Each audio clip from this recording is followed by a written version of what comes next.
someone who understands the pain you've been through. While the door's unlocked, the lights are on. What are you waiting for? Come on in, welcome home. You are loved, you belong here now. No matter where you've been, come on in.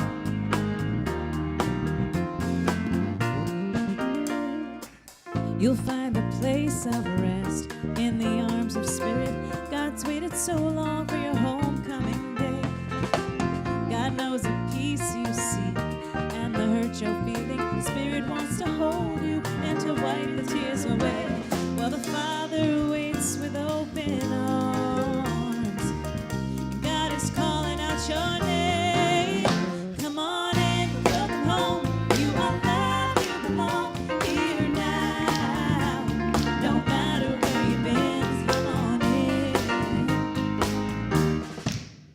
Well, there's room enough in the house of love for someone just like you. Come on in, welcome home. You are loved, you belong here now. No matter where you've been, just come on in, welcome home. You are loved, you belong here now. No matter where you've been, come on in. Hey, yeah, yeah. Come on in, welcome home. You are loved, you belong here now. No matter where you've been, just come on in, welcome home. You are loved, you belong here now. No matter where you've been, yes, come on in.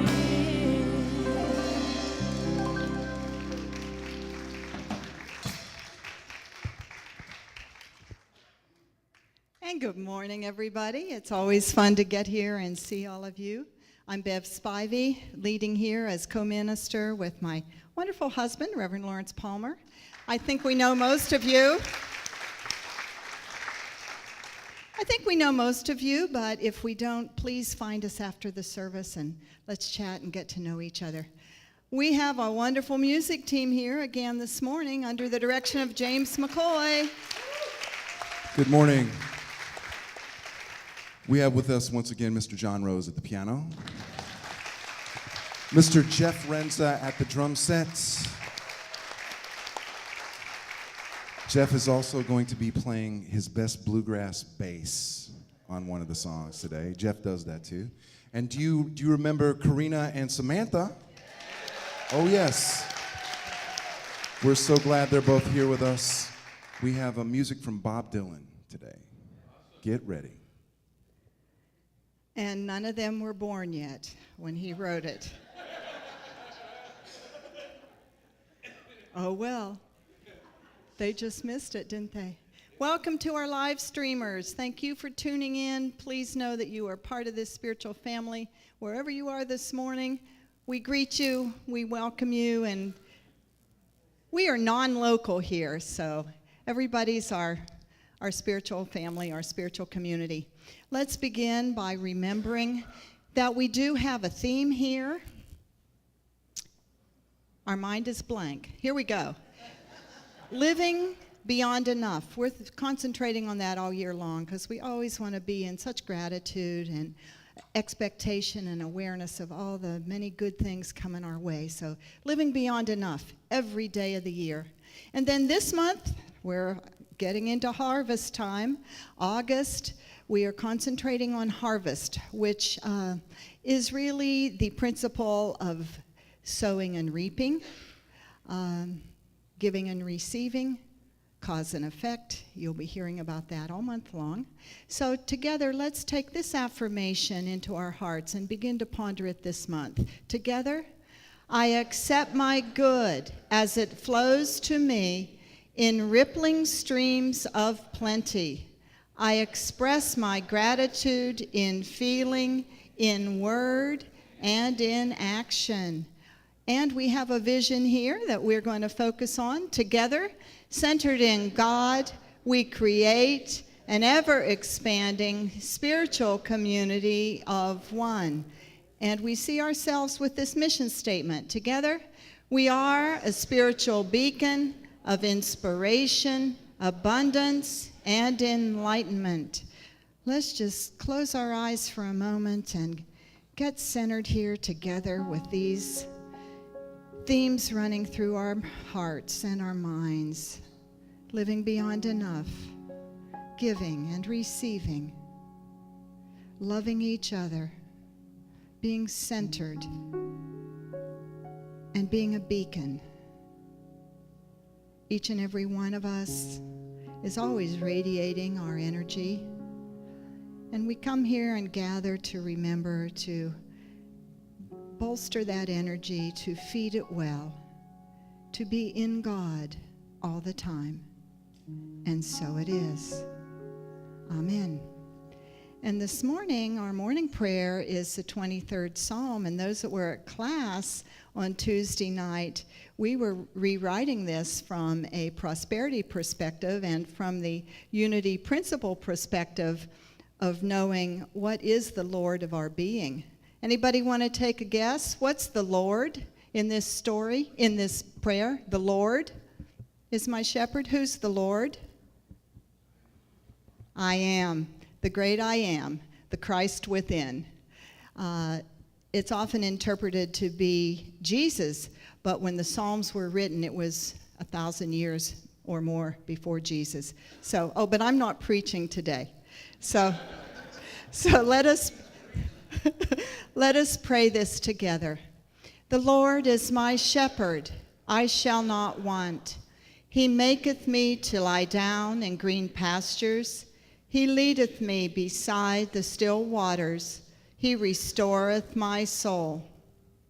He leadeth me in the paths of righteousness for his name's sake.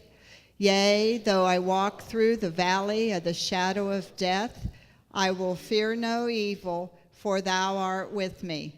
Thy rod and thy staff, they comfort me. Thou preparest a table before me in the presence of mine enemies. Thou anointest my head with oil. My cup runneth over. Surely goodness and mercy shall follow me all the days of my life, and I will dwell in the house of the Lord forever. And now this morning, put on your children's hat and the inner child within. I don't really see children, but Lawrence doesn't want to miss an opportunity to give us a children's lesson. Thank you. And I'm not going to give you the whole lesson. Oh. I just want to mention, when you see me walking around with my story stick, you know it's Children's Sunday. And I usually sit down on the floor and share a time with them. And I just didn't want to let that go by, even though there are no kids here. I wanted to honor the kids who are here with us and to celebrate. And I'm just going to roll the kids' sermon into the other sermon. See if you can tell when it comes up. All right, let's all stand and sing together. 1, 2, 3, 4.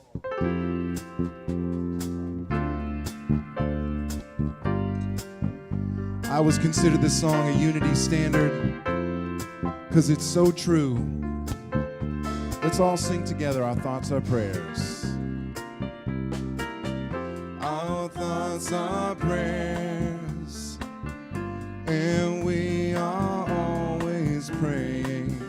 Our thoughts, our prayers. Listen to what you're saying. Seek a higher consciousness, a state of peacefulness, and know that God is always there. And every thought becomes a prayer. Yeah, let's sing it again. Our thoughts are prayers, and we are always praying. Our thoughts are prayers. Listen to what you're saying. Seek a higher consciousness, a state of peacefulness, and know that God is always there. And every thought becomes a prayer. Good morning. And now we want to welcome anybody who may be here for the first time. I've met a few of you guests, so if you're courageous, would you raise your hand? Oh, wonderful. We have a welcome brochure to give you. Good. That brochure will tell you a little bit about the Unity movement if you're not familiar with it, and this Unity Center, and all our contact information is there. Our biggest contact way to keep in touch is on our website, unitypompanobeach.org. And we invite you to fill out contact slips and give them to us, and we can put you on our email list when we blast out what events we have coming up, and we have always some events coming up.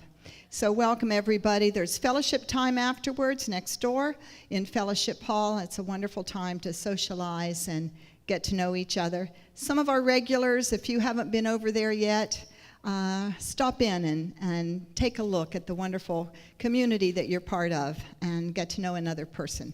So that's our fellowship time. Prayer is also very important here, and the prayer chapel, the first room on the right as you head into that fellowship hall, is open at a half hour before our morning service. So at 10:30 there will be a chaplain there, and you might find it refreshing to go in and have some private prayer time, either alone or with the chaplain.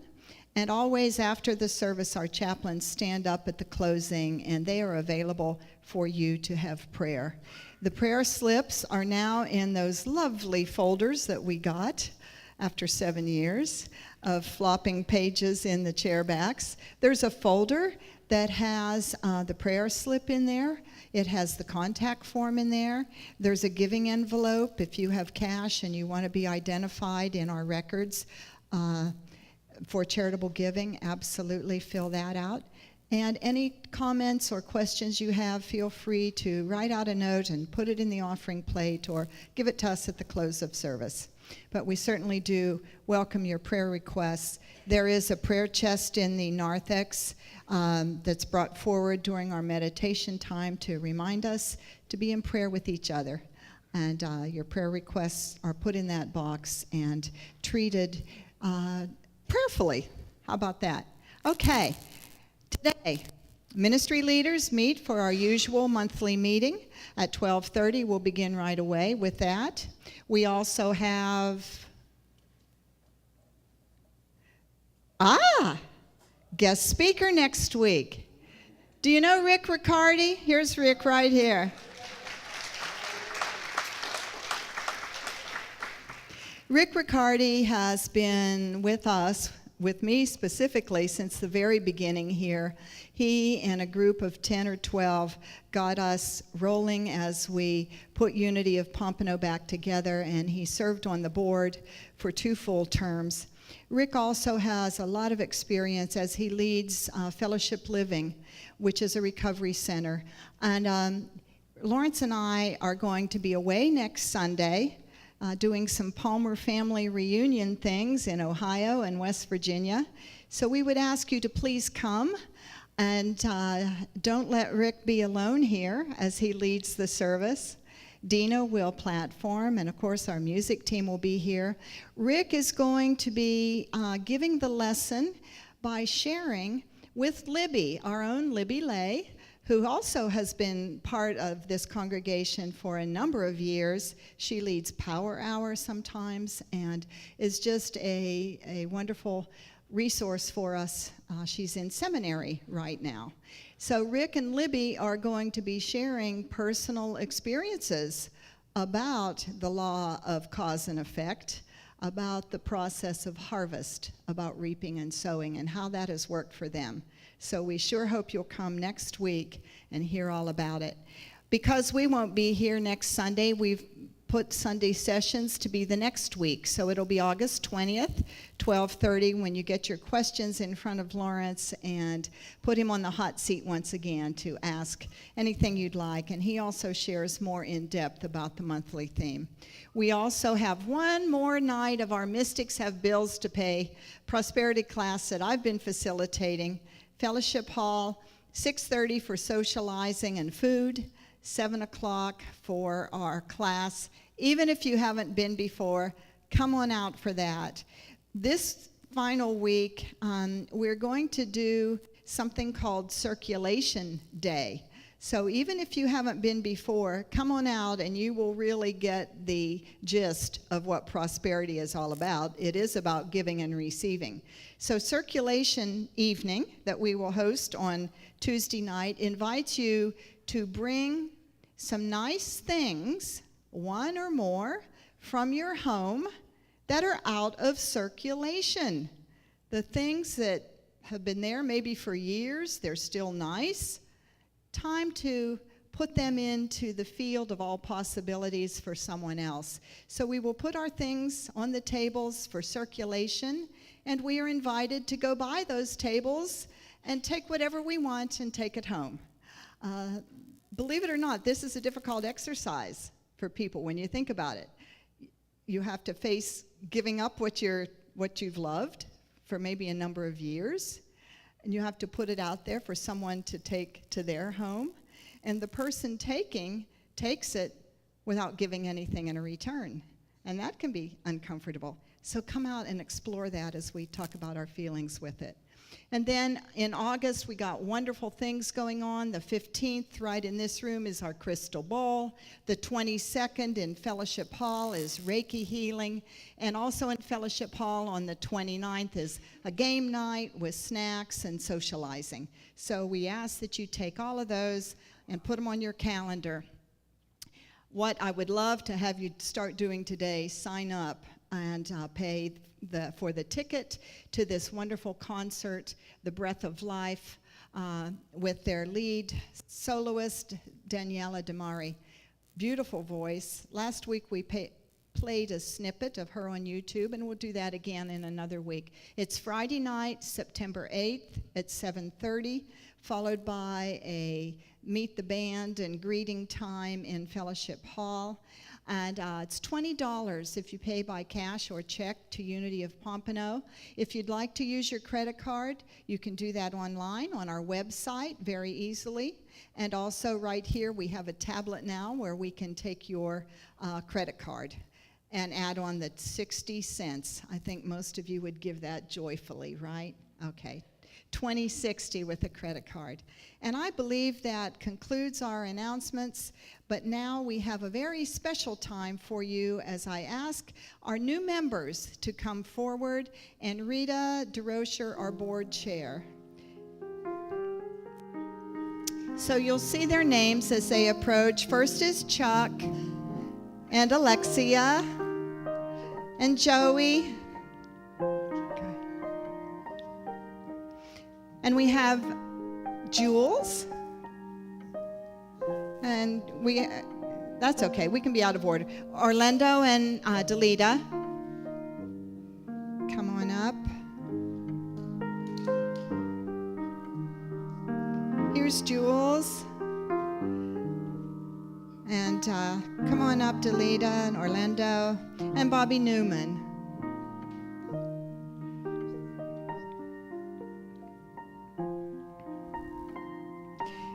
These folks have attended our membership orientation 2 weeks ago. They've looked at all of the literature about unity and have an understanding of it, and have put forth their desire to our board of directors that they be received as members. And we welcome them today. So Rita is here representing the entire board. So let us begin. To my new members, Unity people unite so that they may more effectively minister to the needs of others, and they may benefit mutually through spiritual communion. We unite to work together, to help one another. We unite to join our prayers, our thoughts, and our spiritual powers for the enrichment of our own life and to bless all others. In this manner, we become a force for good, as God expressing in the world. For Unity membership, there are no requirements other than a desire to know God and to understand, love, and obey the spiritual laws of being.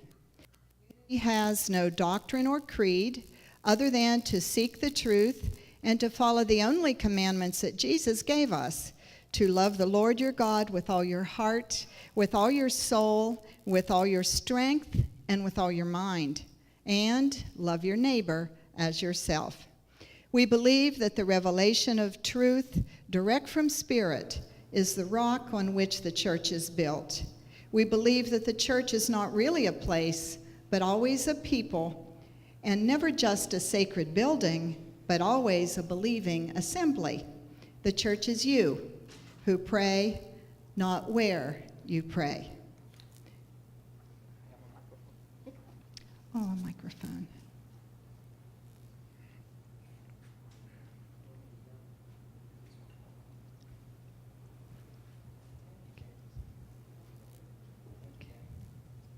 Representing the board, we invite you as individuals of truth to join in the ownership of Unity of Pompano, to unite with us in cooperation and friendship, to strengthen the invisible bonds of love and mutual interest in the truth that Jesus taught, so that Unity of Pompano may continue to be a powerful beacon of inspiration, abundance, and enlightenment. And we would ask our board members to approach, please. I know some are on vacation, but those of you who are here, would you please stand at the foot of the stairs as we receive these folks into membership.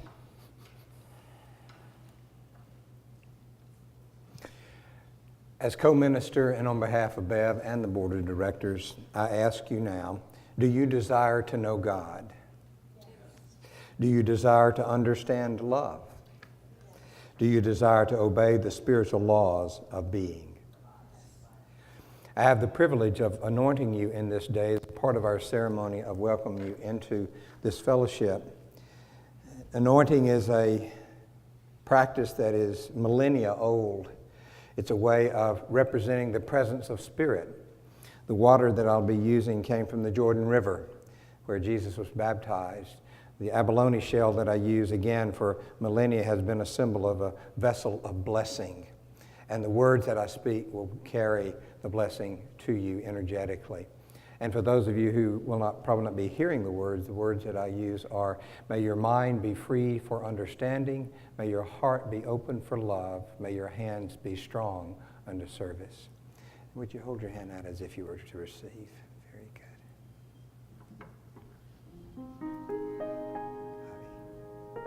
May your mind be free for understanding. May your heart be open for love. May your hands be strong unto service.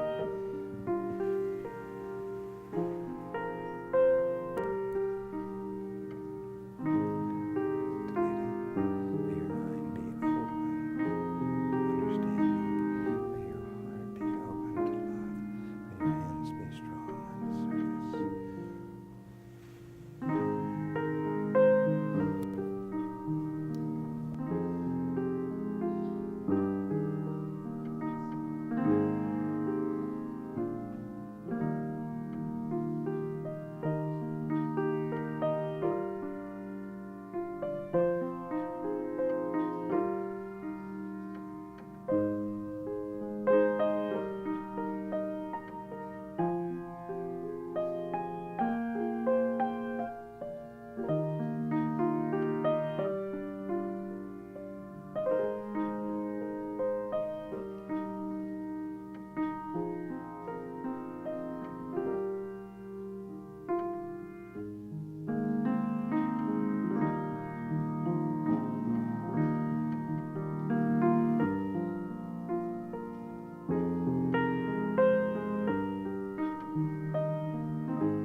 And now it's my privilege on behalf of our entire membership and the board to thank you for taking on the responsibility with us of Unity of Pompano.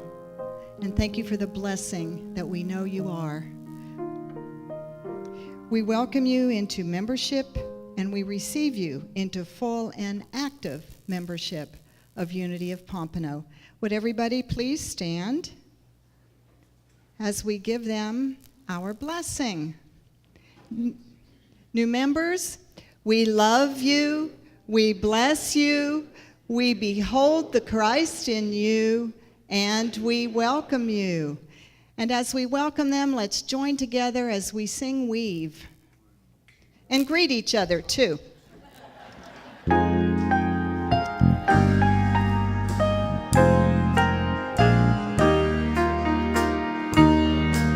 Oh, you're going.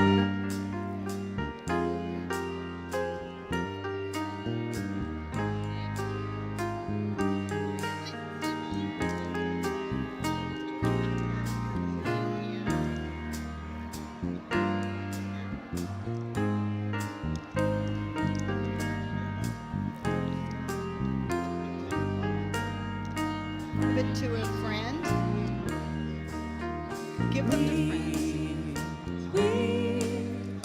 Weave us together, weave us together in unity and love. Weave us together, weave us together, together in love.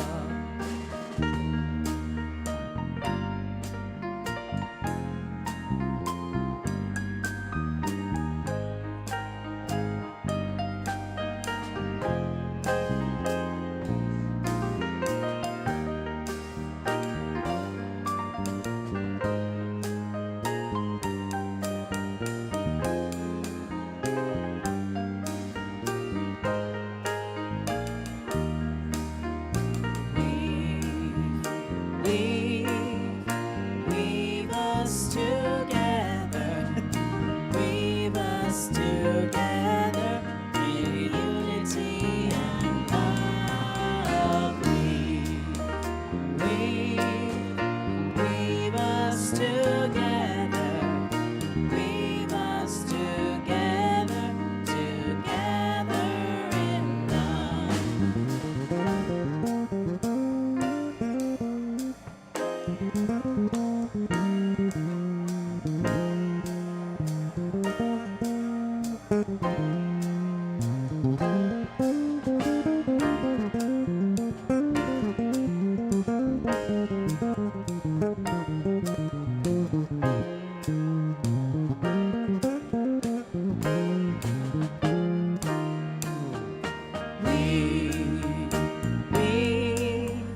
Weave us together, weave us together in unity and love.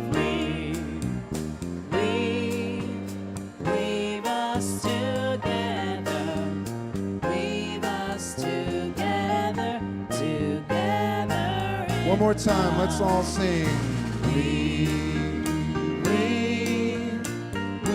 us together, weave us together in unity and love. Weave us together, weave us together, together in love.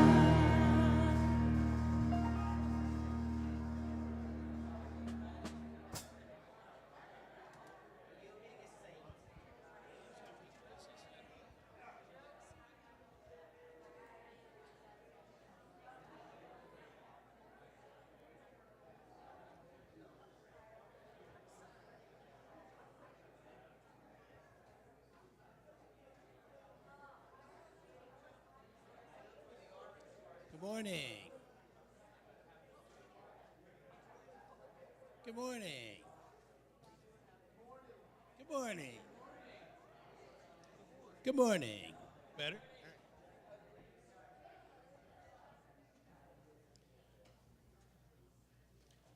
Compassion. Compassion. There is only one presence and one power in the universe and in my life, God. Today's affirmation is one of the 5 basic principles of unity. Embracing this principle defines our purpose as spiritual beings in human form. If fear-based judgments cloud my expanding awareness of spiritual truth, I affirm this principle, then remind myself of Jesus' words, judge not. Judge not. Compassion is the spiritual energy that dissolves the negative effects of judgment.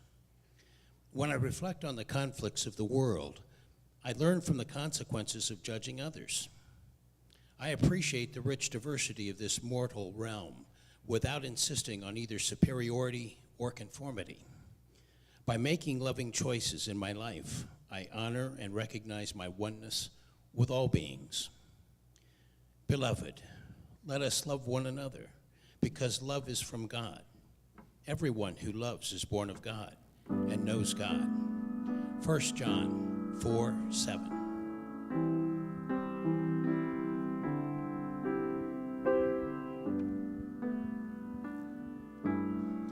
Right now, as the prayer chest comes forward,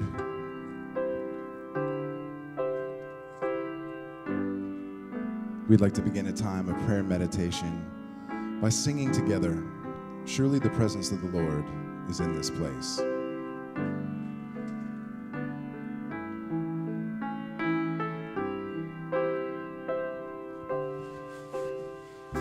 Surely the presence of the Lord is in this place.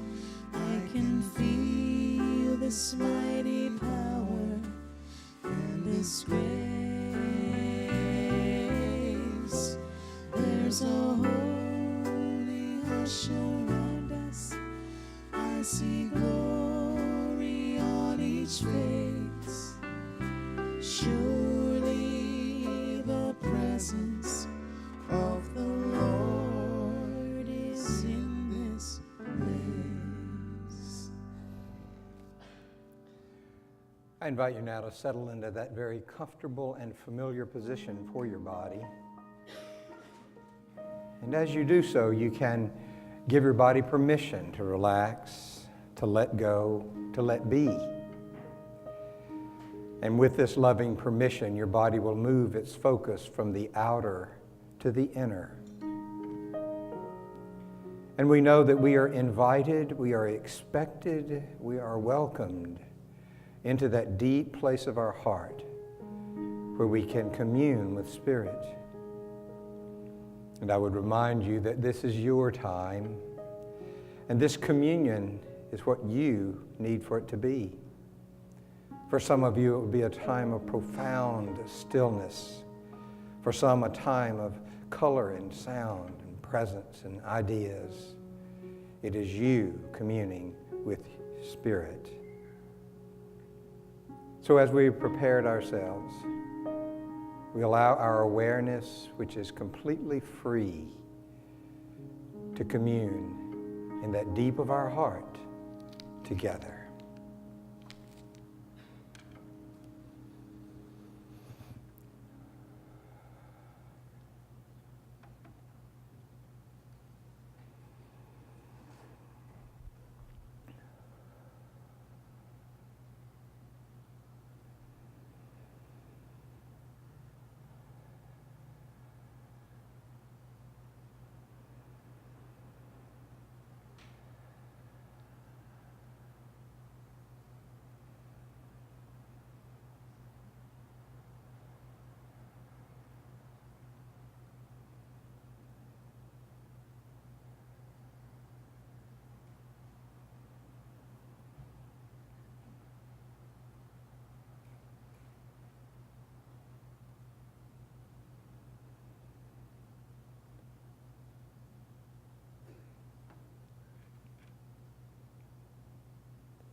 Now, as you prepare to move your awareness to your body, to this place, to this time, you know that even an instant during which your awareness is immersed in that deep of your heart, that healing and transformation take place.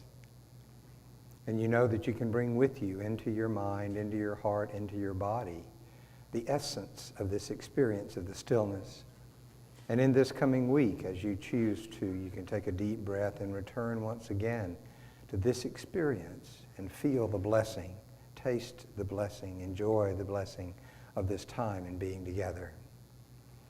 So with a deep sense of gratitude for the opportunity of being together in this way, I invite you to take a deep, slow breath in through your nose, hold it for a moment, exhale slowly through your mouth. When you're ready, open your eyes and we will sing together, Alleluia.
Must a man walk down before you call him a man? How many seas must a white dove sail before she sleeps in the sand? How many times must the cannonballs fly before they're forever banned? The answer, my friend, is blowing in the wind. The answer is blowing in the wind. How many years can a mountain exist before it is washed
Bob would be proud, would he not?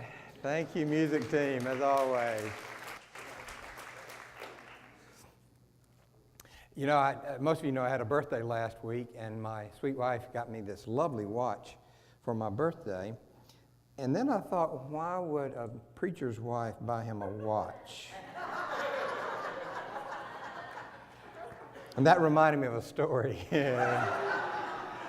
Little boy was sitting by his father one day in church, and the minister stood up and he took his watch off and laid it up on the pulpit in front of him. And the little boy said, "Daddy, what does that mean when the preacher does that?" And his daddy said, "I don't know, son, but it doesn't seem like it means a thing."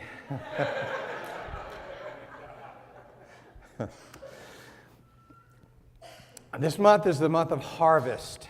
If we were an agrarian society, we would have prepared the fields and planted in the spring, watched them grow and bear fruit during the heat of the summer, and now we're preparing for a time of harvest. And that principle is here with us, even though we aren't actually harvesting crops. And what this brings to us, this idea of harvest brings to us, is the principle of cause and effect. So we're going to be looking this whole month at this idea of cause and effect. Now, in studying cause and effect, if we were scientists, we would be concerned about vectors and momentum and motion and force, and would probably use Newton's third law of motion, which is, for every action, there is an equal and opposite reaction. There is a cause, there is an effect. But we're not scientists, although that information is helpful to us. Let's look in a different place. What about philosophy? We were philosophers in studying cause and effect. We would be looking at the field of cosmology, how everything happened. And we'd probably be focusing on the principle of sufficient reason, which says, in essence, for every cause there is an effect, and for every effect there is a cause, just like the scientists did. Well, we're not really philosophers, even though we can use that information. So how about theologians? That gets a little closer to home. The theologians would be studying the idea of first cause and the argument from sufficient reason. No, that's not right. The argument from efficient cause, that's it. And St. Augustine and St. Anselm studied those and talked about the first cause and the arguments for proving that there is a God. But the essence of all of their work was, there's a cause, there's an effect, for every effect there is a cause. Do you see a theme developing here? Well, we're not really theologians either, even though that realm helps us a bit. So what are we then? We are seekers on the spiritual path. So how then, as seekers on the spiritual path, how do we look at this idea of cause and effect? Well, we look in the Bible for one thing, and though you will search your Bible thoroughly, as I know many of you often do, yeah, I can tell by who laughs. Yeah. I did it, all right? I did it for you this time. I searched it through. There is not cause and effect mentioned once in the Bible, not those words, but it's there because Jesus talked about it. He talked about cause and effect when he talked about sowing and reaping. Now, this is a universal principle. We've seen it in science, we've seen it in philosophy, we've seen it in theology. It's a universal principle, cause and effect. And it is also present in the Scriptures in the form of sowing and reaping. Galatians 6:7 says to us, "Do not be deceived, God cannot be mocked. A man reaps what he sows. Whoever sows to please their flesh will from the flesh reap destruction. Whoever sows to please the Spirit, from the Spirit will reap eternal life." Now, don't worry so much about the theology of that, but the principle is there. You sow, you reap. You sow, you reap. You sow, you reap. That's a universal principle that we're going to stand on this whole month. Now, this universal principle has some cousins that tell us a little bit more about cause and effect. And one of those is that you sow not only what you reap, but you sow you reap as much as you sow. In 1 Corinthians, remember this, whoever sows sparingly will also reap sparingly, and whoever sows generously will also reap generously. That makes sense, doesn't it? If you've got 5 acres of land and you plant 1 acre of corn, how much corn are you going to get off the land? You're going to get the fruits of 1 acre. If you plant all 5 acres, you're going to get 5 times as much. That's a pretty straightforward principle. That's one of the cousins to the universal principle of cause and effect, sowing and reaping. You reap as much as you sow. Now, around here you hear a lot about praying. You hear a lot about meditating. You hear about studying books and things like that. Why do you think we talk about that so much? Why do you think that seems to be so important around here? So you'll be good little boys and girls? So you can get some points in heaven? Well, maybe that happens too, but that's not why we do it. It's this principle in operation. What if you read 1 book a year and think about it for a week? How much difference is that going to make in your life? About 1 week's worth. If you give yourself to study, and you don't have to be fanatical about it, but give yourself to a reasonable approach to reading new books and studying and attending classes and doing things like that. What if you do that all year long? What are you going to reap from that? You're going to reap exactly what you have sown, which is time and energy invested in learning and growing, investing in yourself. Then you're going to reap what you sow. That's the principle there. When we talk about prayer, do we encourage you to pray so God will be pleased with you and give you a pat on the head and give you a special blessing? Well, that may happen too, but that's not why we do it. We encourage you to pray because of this principle of if you sow generously, you reap generously. If you sow sparingly, you reap sparingly. If you don't pray but once every 3 or 4 months, then that's how much good you're going to get out of it.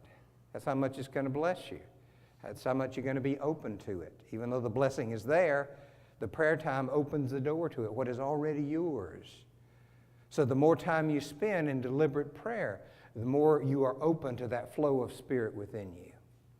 When we talk about meditating, whatever form your meditation takes, and that doesn't mean sitting still like this or in a lotus position or whatever else. You can meditate walking on the beach. You can meditate doing all kinds of things. Meditation simply means focus.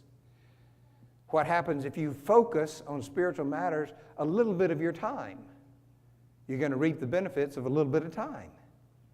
But what happens if you have a deliberately dedicated time for meditation that takes precedence and is important, and you spend time doing that? The more time you spend in meditation, the more open you are, the more sensitive you are, the more you're going to reap of that spiritual blessing.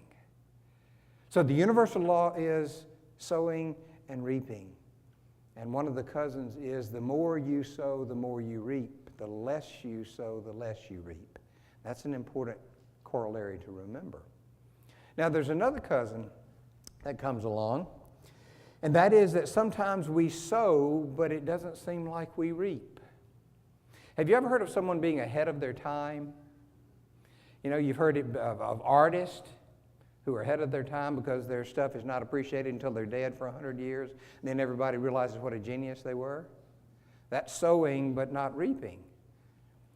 I had a friend who was a school teacher, a 10th grade English teacher. Now, any of you who have taught school know that 10th grade is a really weird time. The kids aren't freshmen. The freshmen are kind of lost and intimidated by the experience, and the seniors are, of course, on top of the walk and making everything happen. The juniors are almost there, but the 10th graders are kind of in that middle ground, not sure where they fit in yet or not, and it's a difficult age to teach, so I've been told. When my friend taught 10th grade English, she was a really, really, really good teacher. You know how often she had one of her 10th grade students say, "Oh, thank you for being such a great teacher." Not very often at all. But the gratification came when sometimes years later, when these kids got in college, they would write her a letter and say, "Thank you so much for what you taught me in 10th grade English," because it pays off. Sometimes you sow, but you don't reap. Sometimes you do good things and you never see the result of it. That's a cousin to the law of sowing and reaping, cause and effect. That law is always operational. When you sow, there will be a reaping somewhere. Where you initiate a cause, there will be an effect somewhere, whether you see it or not. So don't hesitate to act for fear of not seeing the effect. Don't hesitate to do the right thing thinking you may not see the result of it. Think about how many great leaders down through the years never saw the real results of their work. Martin Luther King, he never saw the true effect of the civil rights movement. He was killed before it really went into effect and really made a difference. Many of those people who worked to get the right to vote for women did not see that fully played out, but they sowed the seeds. They set the cause in motion, whether they saw the results or not. And that's important for us to remember, that we set the cause in place, we do the sowing, and don't worry so much about the reaping. So sometimes we sow and we don't reap. Now there's another cousin. In John chapter 4, thus the saying, one sows and another reaps, is true. I sent you to reap what you have not worked for. Others have done the hard work, and you have reaped the benefits of their labor. This was Jesus speaking. So not only do we sometimes sow and not reap, but sometimes we reap without sowing. We bring in a harvest that we didn't initiate. We experience effects that we didn't have any cause for. Because the law of cause and effect is always in operation. Somebody put the cause in motion, and we now see the effect. Somebody sowed the seeds, and we now are harvesting. We are now reaping. And that's the way the world goes. It works that way sometimes.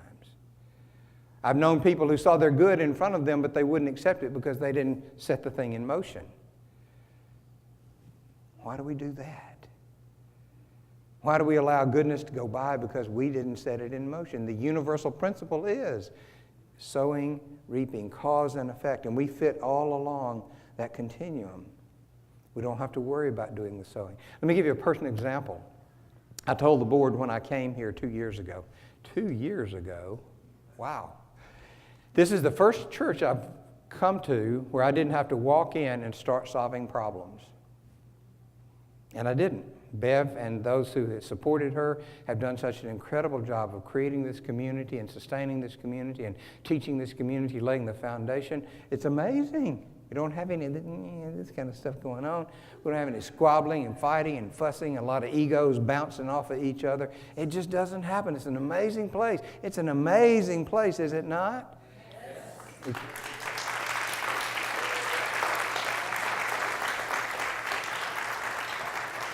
That Baptist part of me still waits for amen. I don't know why. But in a very real sense, I am reaping where I did not sow. I am experiencing the benefits of being in this place of leadership of all the things that were sown before I came here. I am seeing the effects of causes that I had nothing to do with. Now, being here, I feel pretty sure that 20 years down the road, somebody's going to look back and say, you know, Lawrence said one thing in all that time that really made a difference for me. And that effect I'll never see or hear about, but it's there. And I know that. I know that principle of cause and effect, sowing and reaping, is always in operation. And when we're on the other end of it and we see the effects coming to us, we say, wow, thank you, whoever did it. We're going to have a time in the fall for remembering. That's a part of this remembering, is realizing there are the others who came before us and set things in motion. And then we're also going to have a time of celebrating our ancestors, not worshiping our ancestors, but celebrating them and honoring those who came before us. And many of them who were ahead of their time, many of them put causes in motion that we are benefiting from now in the effects. Many of them sowed seeds that we are now reaping, and we honor them. So be ready for that to come along, and that's why we're doing it. So you know something now you didn't before. It's important that we do that, and we recognize this dynamic that is in operation. So when you are living your life, when you are doing what is yours to do, and blessings come to you that you had nothing to do with, just say thank you and receive them. Don't say why. Don't say how. Just say, yeah, yes, I will accept this. I will. And go through life with your hands open, open to give and open to receive when it's yours to do. So again, this law of cause and effect is always in operation, whether you see it or not, whether you see the cause that brings about the effect, whether you see the effect that results from the cause, that law is still in effect, that principle is still in effect, and we choose how we participate in it. Now, let's see if we can bring this thing home. Let's look at it from a metaphysical perspective. Now, metaphysical means what it means to me right here, right now. Beyond the physical, beyond the confines of history, beyond the confines of black print on white pages, beyond the confines of doctrine or whatever else, it means what does that mean to me in my life right here, right now. So what does cause and effect, sowing and reaping mean to me right now personally? Well, Charles Fillmore said, man lives in two worlds, the world of cause, which is the within, and the world of effect, which is the without. And you've heard me recently use the phrases of primary and secondary. So looking at cause and effect metaphysically, cause comes from the inside and effect is the outside. Now, one of the things that we often do to ourselves is we get so focused on the effect that we lose ourselves in it. And we start worrying about the effect. Is this thing happening like I want it to? Are the things going on that I choose to? But the primary focus for us metaphysically is within, is with thought, not with action. That doesn't say action is unimportant, but action is secondary. Not unimportant, but secondary to what is primary, which is thought. Cause, effect. Cause, effect. Sowing, reaping. And when we begin to keep that in place and find our own place in that flow of cause and effect of sowing and reaping, life seems just to go better for us when we understand that. And when I let effects be what they are, I'm responsible for causes, not effects. I'm responsible for my thought, not the manifestation of my thought. That's Spirit's job. I'm responsible for the thoughts that I hold, the thoughts that I propagate in my mind, the thoughts that I share with other people. That's my responsibility. That's primary. That doesn't mean I don't care about what happens out there, but that's secondary. Do you see? Cause and effect, sowing, reaping, always, always in place, always operational, and I get to choose how I participate in that. So when I figure out what is mine to do, and I initiate those causes within me, I let the effects flow. When I know what is mine to do, I sow the seeds that are mine to sow and let the harvest, the reaping, take care of itself. And the other way too, when I am in the world and I'm doing what is mine to do, I will receive the effects. I will receive the reaping of what somebody else has put in place, because in that situation it's mine to do.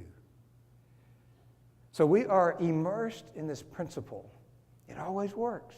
It's always in operation. Whether we see the beginning always or see the end always, it's always in place. So I invite you this week to give some thought to that matter of cause and effect, sowing and reaping. And when it is your place to sow, do so bountifully, generously. And when it's your time to reap, reap with joy, reap with gladness. That's what we're here for, cause and effect. It's our tool, our principle. Let's use it. God bless you.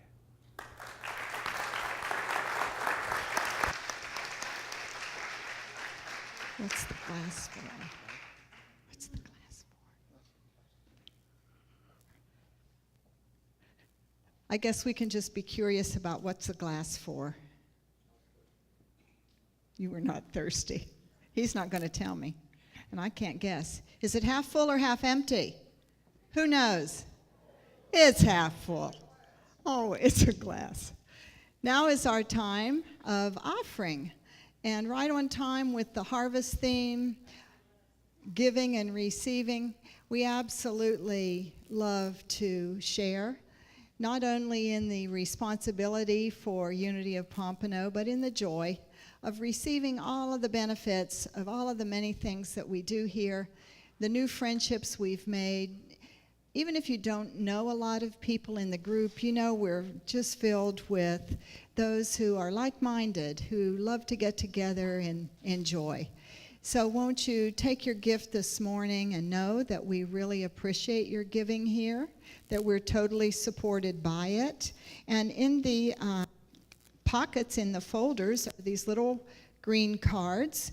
You may use it as a proxy if you've already sent your tithe in. and do that maybe on a monthly basis. I know some of you are using bill pay. Thank you very much. So you can use that to hold and remember the gift this morning that you have given already. Or if you just like to hold this card and send your blessing or even take it home with you, you're welcome to do that. So let us bless these gifts together. With a grateful heart, I acknowledge God as source of all that is. Today I declare good for myself and all others. Good is mine, good and more good is mine, and ever increasing good is mine. Everywhere I go, I see this good. I feel it, I experience it, I freely give it, and it multiplies itself around me. And so it is. Amen.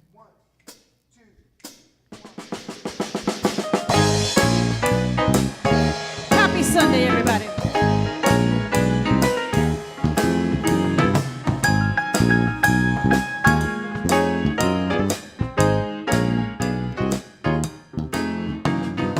God is up to something. God is up to something, yeah. Oh, God is up to something. God is up to something. So get ready for your miracle. God is up to something. God is up to something. God is up to something. God is up to something. God is up to something. Oh, God is up to something. God is up to something. So get ready for your miracle. Eyes have not seen, ears have not heard all of the wonderful, wonderful things that God has in store. So get ready for your miracle. Eyes have not seen, ears have not heard all those wonderful things that God has in store. So get ready for your miracle. God is up to something. God is up to something. God is up to something. God is up to something. God is up to something. God is up to something. God is up to something. God is up to something. So get ready for your miracle. Now what you've been praying for, it's on the way. What you've been praying for this Sunday, it's on the way. Wipe the tears from your eyes, it's on the way. It's on the way. It's on the way. Your deliverance, it's on the way. It's on the way. It's on the way. It's on the way. It's on the way. Your miracle is on the way. Get ready. It's on the way. Get ready, yeah. It's on the way. Your miracle, yeah. It's on the way. It's on the way. Your miracle is on the way. Get ready for your miracle.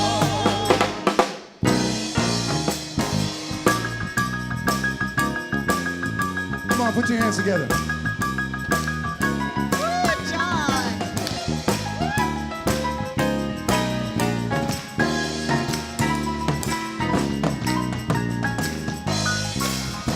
It's on the way. It's on the way. It's on the way. It's on the way. It's on the way. It's on the way. It's on the way. It's on the way. It's on the way.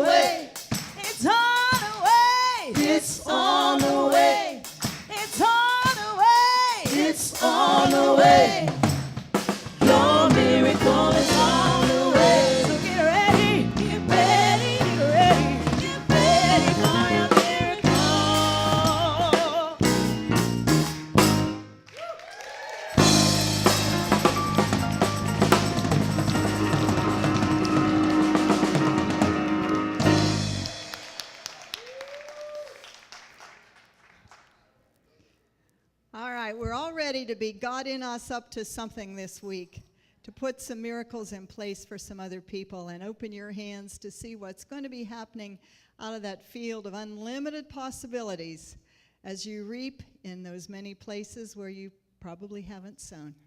So thanks everybody for coming today. Our chaplains are in place to pray with you today. We have Cynthia here. I know, here's Olga, she's available, and Dee is too. I'm not the only one who forgets what's going on around here. Even though they're sitting down, they will be happy to have some wonderful affirmative prayer with you. So let's stand together now and close as we love each other with our prayer for protection. The light of God surrounds us. The love of God enfolds us. The power of God protects us. And the presence of God watches over us. Wherever we are, God is, and all is well.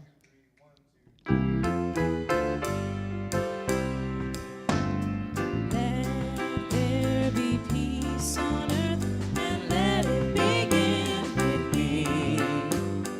Let there be peace on earth, the peace that was meant to be. With God as creator, family all are we. Let us walk with each other.